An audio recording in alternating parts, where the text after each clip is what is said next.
ஒரு பசுமையான அழகான காட்டுல 2 அழகான குருவிங்க வாழ்ந்து வந்துச்சுங்க. அதுங்களோட பெயர் ராணி மற்றும் அழகி. அவங்க 2 பேரும் சிறந்த நண்பர்களாக இருந்து வந்தாங்க. ராணி எப்பவுமே நல்ல மனசோட இருந்துச்சு.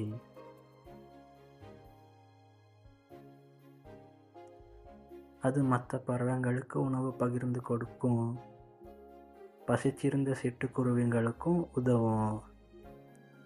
ஆனால் அழகி கொஞ்சம் சுயநலமாக தான் இருந்துச்சு.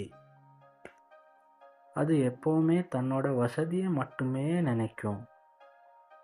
ஒரு நாள் அங்குள்ள மரம் ஒன்று, என்னுடைய அருமையான பறவை நண்பர்களே, காட்டுக்குள்ள பெரிய புயலோட மழையொன்று பெய்ய போகுது.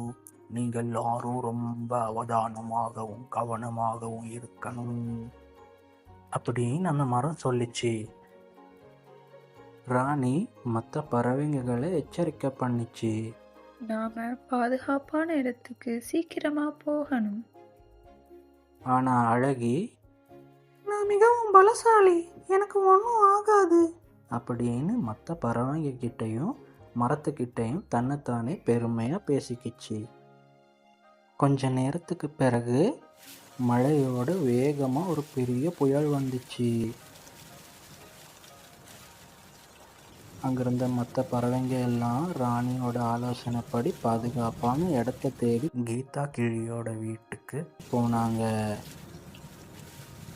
ஆனால் அழகி தனக்கே தலைவனாக இருந்ததால் ஒரு மெல்லிய கிளையின் மேலே அமர்ந்துட்டு இருந்துச்சு.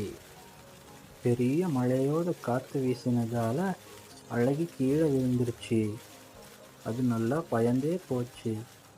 அதை பார்த்த ராணி உடனே பறந்து வந்து, நண்பா, நீயோ சிரமத்தில் இருக்கிறாய்.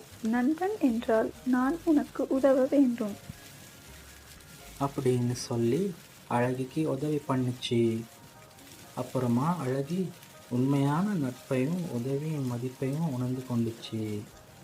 அந்த நாளில் இருந்து அழகியும் மற்றவங்களுக்கு உதவி செய்ய தொடங்கிடுச்சு.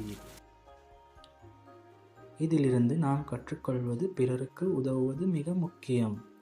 உண்மையான நட்பு அன்பிலும் உதவியிலும் இருக்கிறது.